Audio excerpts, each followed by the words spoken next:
Bonjour et bienvenue dans ce nouveau vlog tricot. On est le 5 février. On est au début du mois, donc ça veut dire qu'il y a quelques jours est sorti le Colorwork Cuff Club de février. Donc c'est un patron de Summerly qu'on achète une fois et où on reçoit chaque mois une nouvelle grille de jacquard à mettre sur des chaussettes. Et ce mois-ci, j'ai beaucoup aimé le modèle qu'elle a sorti. En fait, elle avait fait une vidéo, un vlog qu'elle a posté en vidéo le jour de la sortie du patron. Et j'ai trop aimé le modèle. La grille des jacquards est assez conséquente, contrairement à celle du mois de janvier. Je vais vous mettre d'ailleurs peut-être maintenant les différentes grilles de tous les mois, parce que je suis pas sûre qu'il y ait toutes les photos sur Ravelry. Donc celles du mois d'août, je les ai faites et il y avait 2 grilles, elles sont hyper jolies. Celle du mois d'août, on avait donc le modèle avec les fleurs et aussi un jacquard un peu plus géométrique. On a eu quoi en septembre? C'était des carreaux et elle avait une proposition pour le pied en faisant des rayures. Ensuite, en octobre, c'était les petits fantômes et il y avait aussi une deuxième grille où c'était des pommes. En novembre, c'est un jacquard qui me fait bien envie aussi. Ça fait un espèce de gros bandeau sur la cheville avec des motifs géométriques très sympas. Il y a la version en différentes couleurs comme elle a montré elle sur sa photo de présentation. Et il y a aussi une version où on utilise seulement une seule couleur pour le jacquard, qui est très chouette. En décembre, les grilles étaient hyper sympas. C'était figuratif, jacquard figuratif avec soit des petites maisons, soit des sapins sur un fond de ciel avec la neige qui tombe. Elle me fait bien envie cette grille aussi, elle est très jolie. En janvier, c'était un jacquard beaucoup plus minimaliste. C'était une seule petite ligne en vague un peu, on va dire, assez fine qui sépare donc 2 portions de couleur, une pour le haut de la cheville et une pour tout le reste de la chaussette.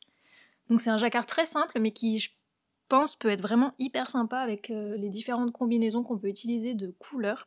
Et déjà, si vous allez voir les projets qui sont publiés, il y a beaucoup de versions qui sont faites et ça donne vraiment des aspects très différents et très sympas. J'ai hésité à le faire celui-là, mais du coup, au final, j'ai lancé le jacquard du mois de février, qui est une grille qu'elle a sortie sur le thème de la Saint-Valentin, parce qu'il y a des cœurs dessus. Mais la grille en elle-même, je veux dire, est assez intemporelle.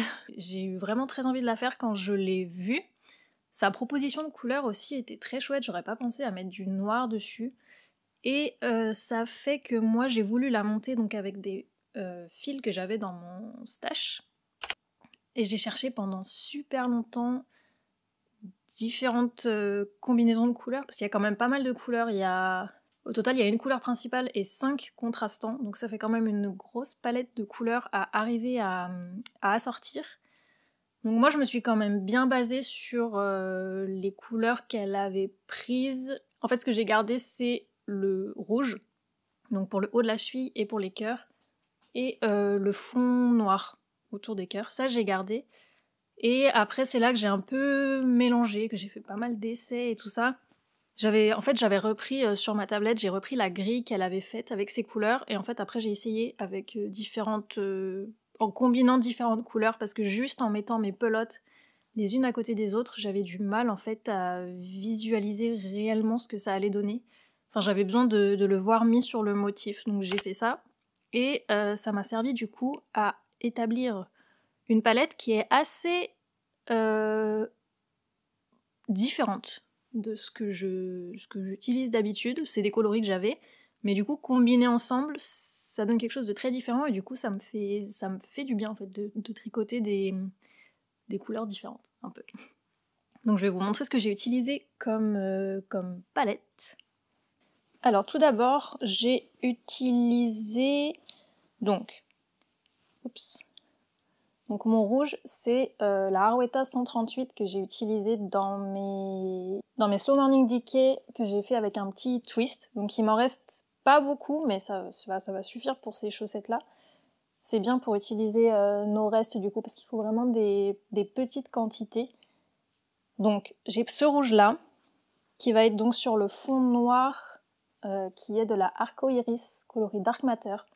Ça, c'est pas un fil à chaussettes, c'est sa base Dr. Wool, donc c'est 100% mérino, mais comme ça va être sur la cheville, c'est pas gênant. J'ai ensuite pris de la Sock-Ye comme ça, qui est en le coloris Kunzit. Donc c'est un violet lavande un peu grisé, que je trouve très beau, que j'avais pas entamé encore. Bon, les fils dépassent de partout. Ensuite, j'ai pris de la Harwetta Bordeaux. Celui-là, il m'en restait pas mal. Est-ce que je vais arriver à tout tenir? Je sais pas.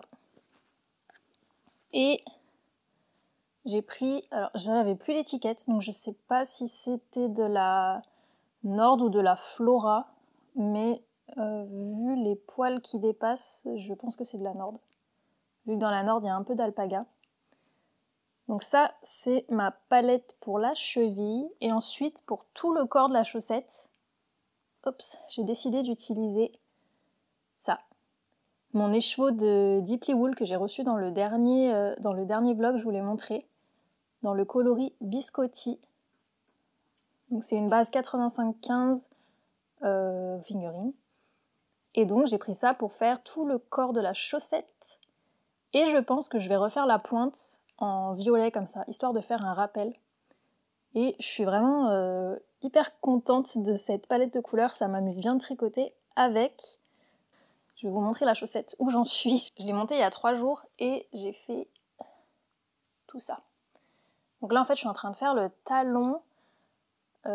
Sur celle-là, je vais pas faire le talon qui est préconisé, enfin qui est dans le patron de base, qui est un talon renforcé à gousset. J'ai décidé de partir sur un talon à rang raccourci. Déjà parce que j'avais un peu la flemme de refaire un talon renforcé à gousset. Et je veux voir aussi la tenue que ça a sur le pied. J'en fais pas hyper souvent sur des chaussettes en fingering, donc j'avais envie de refaire un pour retester. Et je vous montre du coup le jacquard. J'adore. J'aime beaucoup, beaucoup, beaucoup. Alors, les motifs de cœur, habituellement, c'est pas quelque chose que j'aime. Enfin, comment dire, c'est pas que j'aime pas, mais c'est que ça ne m'attire pas. Et en fait, là, je sais pas, c'est la partie que j'avais envie de tricoter, bon, combinée à tout le reste, mais c'est le seul motif un peu plus figuratif, enfin celui qui est impactant en fait sur la grille, donc c'est vrai que j'avais envie d'arriver là pour le tricoter et le voir se former. Et c'est marrant parce que du coup, je me suis rendu compte qu'avec le tricot, ça m'a fait aimer des choses que j'aimais pas spécialement avant. Notamment, là par exemple des cœurs, ou alors le rose. Je sais que je commence à avoir envie de tricoter du rose, alors que c'est une couleur que je n'ai pas en vêtements, vers laquelle je ne me tournais absolument jamais. Mais avec le tricot, c'est vrai que du coup, j'ai un autre regard sur les vêtements que j'ai, enfin, les vêtements que je fais. Je vois plus seulement l'objet terminé comme quelque chose que je vais porter, je vois aussi tout le processus et toute la création qu'il y a derrière. Donc il y a plus une seule dimension au vêtement, il y en a beaucoup d'autres qui font qu'en fait il y a des aspects qui m'intéressent et qui font que j'aime des choses que je n'aimais pas spécialement avant, ou en tout cas si j'achetais directement des vêtements terminés. Je sais pas si c'est très clair. Je trouve que la combinaison est chouette. Elle est un peu inhabituelle pour moi, mais je la trouve super sympa. J'ai beaucoup beaucoup aimé faire cette partie-là. De toute façon, ça passe super vite quand on fait le jacquard, on se rend pas compte des rangs qui passent en fait, parce que chaque rang est différent. Et c'est hyper chouette. Donc j'ai essayé là de consciemment pas autant me détendre que sur la paire précédente. Puisque le jacquard, j'ai encore un peu de mal à évaluer ma tension. Donc je suis toujours passée donc, en 2,5 sur le jacquard. Et je pense que c'est mieux, mais c'est quand même pas encore ça. Surtout là, on voit que c'est plus lâche. Là où on changeait à chaque maille, on changeait de couleur, c'est plus serré. En fait, il faudrait que ma tension soit partout comme elle est ici, je pense, au niveau des mailles, pour que ce soit vraiment beau. Mais c'est pas évident. En tout cas, là, je l'ai déjà essayé. Donc je sais que mon pied passe. Ça, il n'y a pas de problème. Et voilà. J'ai fait la tige plus longue aussi. Pas mal plus longue que que ce qui est dans le modèle, parce que j'avais envie qu'elle monte quand même... Enfin, que le jacquard arrive un peu plus haut que la cheville, sur le dessus de la cheville, quoi. Pas vraiment juste au-dessus, juste au-dessus du pied. Et voilà. Donc tige plus longue, talon en rang raccourci. Et j'avance ça tranquillement. En tout cas, j'en suis super contente. Je me lasse pas de la regarder.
Hier, je me suis rendu compte que j'avais fait une bêtise sur mon cardigan.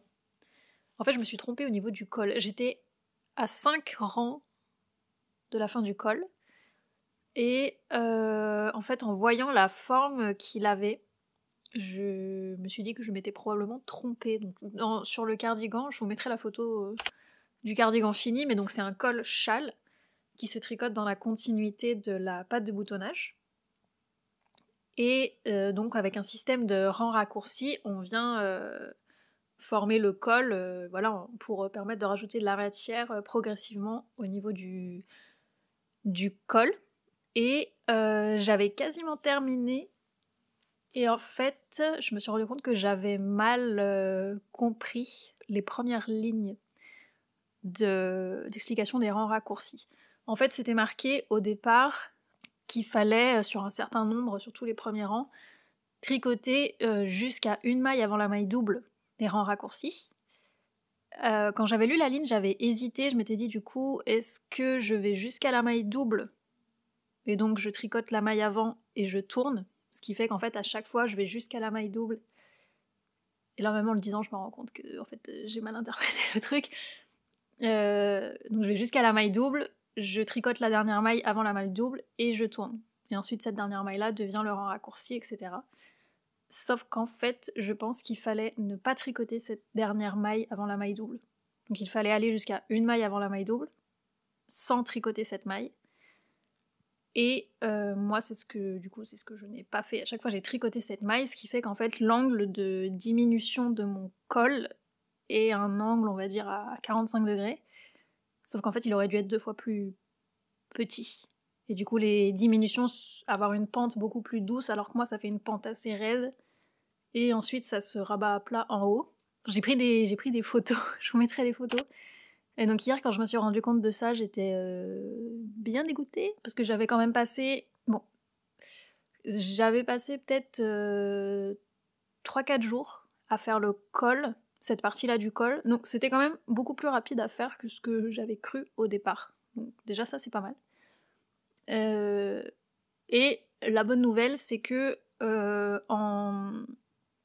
la façon dont il faut faire le col, du coup la façon correcte, va être encore plus rapide à faire, puisque du coup on va diminuer beaucoup plus vite, puisqu'au lieu de diminuer d'une maille par rang, on va diminuer de 2 mailles par rang, nos rangs à tricoter. Donc en fait ça va être plus rapide à faire. Donc déjà ça c'est pas mal, mais j'avoue qu'hier quand je me suis rendu compte, j'étais un petit peu triste. Donc j'ai passé pas mal de temps à remettre une ligne de vie, puisque j'en avais pas mis. Donc j'ai replacé une ligne de vie juste avant la partie où je démarre les rangs raccourcis, Pour ça, j'ai regardé une vidéo de Very Pink Knit. Si je la retrouve, je vous la mettrai, puisqu'en fait, elle explique comment mettre une ligne de vie après coup sur un tricot en côte. Parce que moi, c'était ça mon problème. En fait, mettre la ligne de vie sur des mailles envers, c'est pas hyper évident, je trouve. Et donc, en fait, ce que j'ai fait, c'est que d'un côté du rang, je suis passée dans toutes les mailles endroits. Enfin, dans le brin droit du V de toutes les mailles endroits. Et sur le dos, j'ai fait la même chose sur toutes les mailles endroits, qui étaient du coup les mailles envers sur le rang en face. Donc ça fait qu'en fait, sur mon rang, j'ai 2 lignes de vie, une de chaque côté, mais ça retient les mailles de la même façon, et ensuite, quand je les ai remis sur mon aiguille, j'ai pris une devant, une derrière, une devant, une derrière. Donc c'était pas mal comme astuce, j'aurais pas pensé à faire ça. Et ça m'a bien aidé, malgré ça, j'ai quand même mis du temps à tout... à mettre la ligne de vie, tout défaire, tout remettre sur les aiguilles. C'était un petit peu long, mais au moins maintenant c'est fait.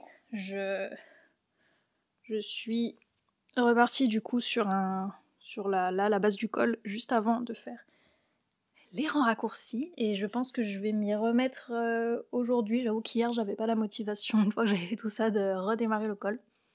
Mais là je vais m'y remettre, et de savoir que là ça va être plus rapide que la première fois où j'ai fait le col, c'est pas mal, ça m'encourage, c'est bien.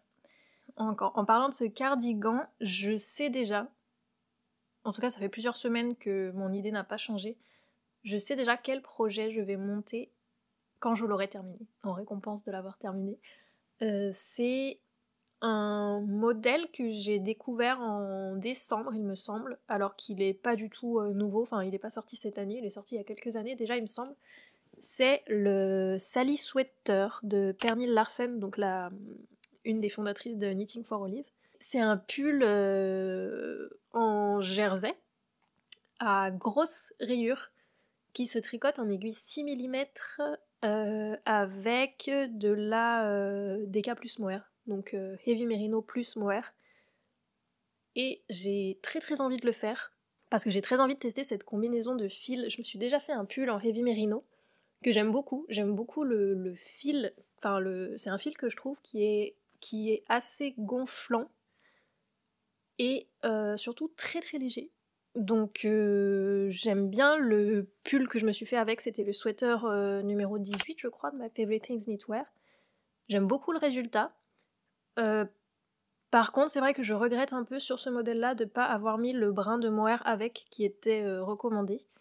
Et donc du coup c'est pour ça que j'ai très envie de me faire le Sally Sweater pour pouvoir tester la combinaison de ces deux fils. Alors le problème c'est que je sais que je vais utiliser la Heavy Merino en fil DK. Pour le mohair par contre il est fort probable que je me tourne vers du Drops, tout simplement pour une question de budget. Mais le problème que j'ai c'est que j'ai beaucoup de mal à choisir mes couleurs parce que du coup la sélection de couleurs Knitting for Olive est assez énorme et du coup il y a tellement de combinaisons qui seraient bien que c'est très compliqué de choisir. Je pense là que j'ai commencé à arrêter mon idée, parce que ça fait plusieurs fois que là, quand j'y repense à ce pull, je le vois dans cette combinaison de couleurs et que ça me plaît. Je pense que je vais le faire en oatmeal pour les rayures claires, qui sont la couleur principale. Et en contrastant, je vais utiliser la Bordeaux. J'ai très très envie de tester leur Bordeaux. Le seul truc, c'est que j'ai vu que du coup chez Drops, il n'y a pas une couleur de mohair Bordeaux qui ressemble. Celle qui ressemblerait qui se rapprocherait le plus, c'est celle qui s'appelle rose foncé, je crois. Et pour le coup, j'ai peur que ça teinte un peu trop de façon rose le mohair. Le mérino, le heavy mérino. Donc, je sais pas. Parce que j'ai regardé le budget total du pull, si je prends tout sur Knitting for Olive, y compris le patron, parce qu'il est un peu moins cher sur leur site que sur Ravelry. J'en ai quand même pour plus de 100 €. Je planifiais pas de mettre ce budget dans un pull, là. Donc, j'y réfléchis. Et j'ai aussi vu qu'à Lil Weasel, maintenant, ils ont reçu de la Knitting for Olive, ce qu'ils ne vendaient pas jusqu'à maintenant. Par contre, sur leur site, j'ai pas vu de Heavy Merino. J'ai vu la Merino, j'ai vu la Silk Mohair, et il y en a une autre, je me rappelle plus si c'est la Pure Silk, je crois, je sais plus. Mais j'ai pas vu de Heavy Merino, et je sais pas si du coup elle est pas sur le site mais qu'elle est en magasin, ou... Enfin bref. Je sais pas, mais en tout cas, c'est ce pull-là que je veux monter quand j'aurai terminé mon gilet. Donc je rêve de ce pull pour l'instant. J'ai pas encore commandé le fil, j'ai pas acheté rien du tout, mais voilà, ça fait plusieurs semaines que mon idée est arrêtée là-dessus, donc je pense que c'est ce que je monterai ensuite.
J'ai terminé ma première chaussette du Colorwork Cuff Club de février.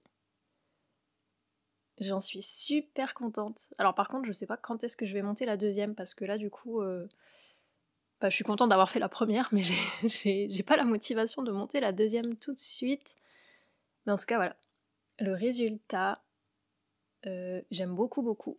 Pour le jacquard, j'avais pris des restes que j'avais, il y a de la Arwetta, de la Nord, de la Arco Iris et de la Soquier.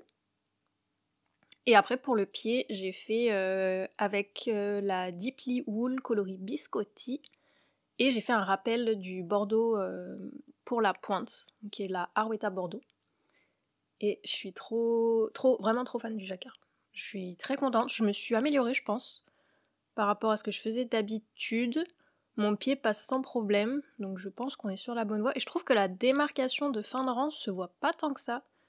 En la tricotant, j'avais l'impression qu'elle se voyait beaucoup. Enfin, je pense qu'elle se voyait beaucoup, mais du coup, après, une fois que j'ai rentré les fils et bien tout retiré comme il faut, franchement, ça va. Elle est ici, là. Donc, je suis bien contente des finitions. Donc, j'ai fait mon talon, je sais plus où je vous ai montré la dernière fois, mais donc, du coup, j'ai bien fait mon talon en rang raccourci, comme ça. Et ma foi, ça va très bien. Faudra que je vois... Enfin, là, comme ça, je sens pas une grosse différence par rapport au talon renforcé à gousset. Il faut voir au porté ce que ça donne, mais non, franchement, je suis très très contente de ce modèle-là. Au niveau du cardigan, je vous ai dit que j'avais refait le col, enfin que j'avais le col à refaire, donc ça a été refait. Je pense pareil, j'ai mis 3 soirées à le refaire, et on voit quand même bien la différence. Et donc depuis, j'ai terminé le col. La finition se fait par un I-cord, et c'était la partie la plus longue à faire en fait sur ce col, puisque ça fait une très jolie finition, mais du coup c'est très long à faire. Je pense que j'ai passé 2 ou 3 petites soirées dessus. Mais le résultat est très chouette, et du coup ça veut dire que maintenant il me reste plus qu'une manche à faire. Donc ça c'est cool. Comme je vous ai dit, je vous le montrerai une fois qu'il sera terminé, donc je pense, normalement c'est sûr, dans le prochain vlog, il sera terminé, donc je pourrais vous le montrer. En parlant du cardigan, je vous avais dit que je cherchais du coup des boutons pour mettre dessus. Donc on cherchait des boutons en bois plutôt foncé. Donc en fait j'ai regardé ce que je voyais sur Etsy, et j'ai trouvé au final ces boutons là qui viennent d'une boutique dont je me rappelle pas le nom. Je vous la mettrai dans la description. Ce qui était cool, c'est qu'elle avait des boutons en bois dans le coloris, dans plusieurs coloris. qui était très jolie, et surtout elle avait pas mal de tailles disponibles pour chaque bouton. Pour ce cardigan, il en faut 5 qui font 1,5 cm de diamètre, donc ça reste des petits boutons. Et ça c'était des lots de 6, donc j'ai pris 6, ça servira de toute façon toujours. Et en fait j'ai pris 2 coloris différents parce qu'on hésitait. Et du coup, pour voir ce que ça donnait sur la couleur du cardigan, j'étais pas sûre exactement. Donc j'ai préféré prendre les deux. De toute façon, je sais que ces 2 coloris-là me serviront forcément, peu importe lequel on utilise maintenant. Donc ils sont comme ça. Il y a un brun vraiment très foncé ici, qui est un brun chaud, vraiment chocolat, et un autre plus caramel foncé ici. Et je trouve les 2 coloris super jolis. Ils vont être associés du coup à donc ce coloris de Peer Gynt. Et donc clairement on a un coloris qui contrastera plus et l'autre qui se fondra un peu mieux. La Peer Gynt, donc c'est la anthracite que j'ai utilisée. D'ailleurs il me reste 2 pelotes, un petit peu moins de 2 pelotes pour faire la manche. Donc je pense que je vais en avoir pile assez. Et heureusement j'ai eu peur que... Enfin il y a une pelote que j'avais pas vue et j'ai eu peur qu'en fait il m'en reste qu'une et qu'il faille que je repasse commande juste pour ça. Mais du coup non, il m'en reste 2, donc pour la manche ça devrait être suffisant. Et du coup à la toute fin on choisira quel bouton mettre. Et c'est vrai qu'ils sont assez... Ils font assez petits, c'est la bonne taille, enfin c'est ce qui est indiqué, mais quand on les voit, ça fait des petits boutons. Donc voilà, je m'approche du bout pour ça et je vous le montrerai du coup terminé dans le prochain vlog. Et ensuite, cette semaine, j'ai fait l'acquisition de 2 patrons. Le premier, c'est un patron de Kutova Kika. Elle a fait, je sais plus quand dans la semaine, via ses stories Instagram, elle a communiqué un sondage, un formulaire à remplir, un questionnaire, qu'elle demandait aux gens qui voulaient bien de remplir pour un peu savoir qu'est-ce qu'ils attendaient dans son contenu, à la fois sur Instagram, sur YouTube, les types de patrons par lesquels les gens sont intéressés et tout ça. Un peu vraiment pour savoir quels sont les goûts des gens et qu'est-ce que les gens attendent. En remerciement d'avoir rempli le formulaire, elle envoyait un code promo pour qu'on puisse l'utiliser pour l'achat de n'importe lequel de ses patrons. Et du coup, moi, je me suis pris le patron de la Stripe Hype Dress, que je ziote depuis un moment. Je sais pas encore si je la ferai cette année ou pas, mais c'est une robe du coup qu'elle a fait assez longue, elle descend au-dessus, en dessous de son genou il me semble, qui est toute en rayures et qui se fait en déca.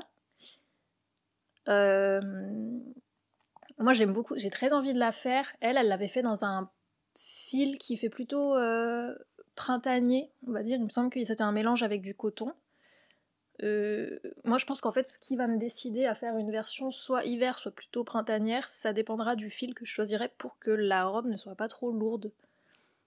Parce qu'elle est longue et suivant le fil qu'on choisit ça peut vite peser très lourd et je sais que si ça... Enfin j'ai pas envie d'un truc qui soit trop pesant. Donc je sais pas encore si je fais une version printemps, début d'automne, ou si je fais plutôt quelque chose plus pour quand il fait froid. Et aussi, est-ce que je la fais aussi longue qu'elle, ou est-ce que je la fais plus juste au-dessus du genou par exemple.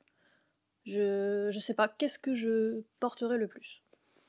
Donc en tout cas j'ai pris le patron, puisque je l'avais mis depuis un moment dans mes favoris, et du coup là c'était l'occasion. Donc ça c'est le premier patron, et le deuxième c'est un patron de Jessie May.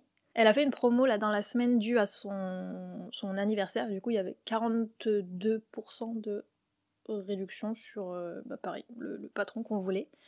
Et donc là j'ai pris le patron des So Summer Short, que pareil j'ai envie de faire depuis un moment, mais c'est vrai que quand j'ai vu l'été dernier, je crois que c'était, la version de Audrey Yarnflex, ça m'a donné vraiment encore plus envie de les faire. Et sauf que j'ai vu ça un peu trop tard, je pense, pour que ce soit la période de se lancer dans un short. Mais du coup, là, cette année, j'ai bien envie d'essayer de m'en tricoter un. Et je sais qu'elle l'avait tricoté dans la Line de Sandnes Garn, qui est un mélange coton, viscose et lin. Donc la même composition que la Belle de Drops. Et elle disait que elle trouvait pas du tout la Line lourde ou pesante, quoi. Moi, c'est un peu l'impression que j'ai avec la Belle de Drops. Donc en fait, je serais curieuse de tester la Line pour voir quelle est la différence. Si moi je trouve une différence ou pas. voilà, j'ai très envie de la tester, donc je me suis prise ce patron-là, et je pense les faire, faire le short cette année-là, pour l'été, ça serait cool. Je sais pas du tout quel coloris encore choisir. Je me pose des questions par rapport à comment ça va tailler, parce que forcément pour choisir sa taille, la première mesure de base sur le corps qui est indiquée, c'est le tour de taille. Et ensuite on a les mesures finales du short pour les hanches et les cuisses. Et je pense qu'il faudra que je fasse un ajustement, que je parte pour une taille pour le tour de taille, et qu'arrivé au niveau des hanches, j'augmente probablement d'une taille. Je vais voir, je sais pas trop comment ça va se faire, parce que j'ai pas du tout envie d'être serrée à cet endroit-là. J'ai plutôt envie que ce soit un short, en fait, comme il est présenté dans les photos du patron. Donc il y a quand même, il est pas moulant, il a quand même une certaine fluidité. Et j'ai vu dans les projets déjà faits, il y a pas mal de gens qui ont des shorts qui sont très moulants. Donc je sais pas si c'était un choix personnel ou si c'est que la taille qu'ils ont choisie était pas forcément la bonne. Mais moi je veux surtout pas que ça fasse ça avec ce short là, donc ça va peut-être demander des essais-erreurs, je sais pas. Donc en tout cas j'ai pris le patron et je compte le faire cette année. Donc pour ma part, aujourd'hui je vais continuer d'avancer sur le cardigan pour pouvoir le terminer et ensuite reprendre mon pull rouge que j'ai délaissé depuis plusieurs semaines là, et j'ai vraiment envie de le reprendre parce qu'après il va commencer... ça va plus être le temps de porter des pulls. Bon, j'ai encore un peu de marge, mais j'aimerais le reprendre parce que j'ai encore un peu de boulot dessus quand même. Et je vous dis à bientôt dans une prochaine vidéo.